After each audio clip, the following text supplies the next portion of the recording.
Okay.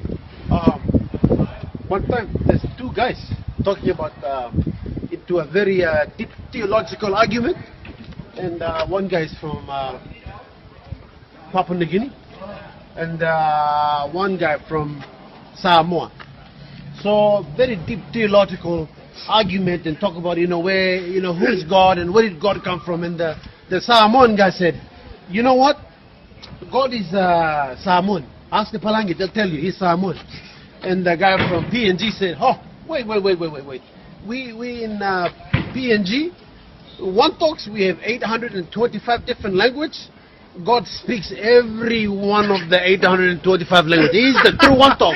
And the Samoan guy said, no. God is Samoan. They're having this deep argument. And then here comes God. God walks in. And then he looks at both. And he goes, Bula Vinaka.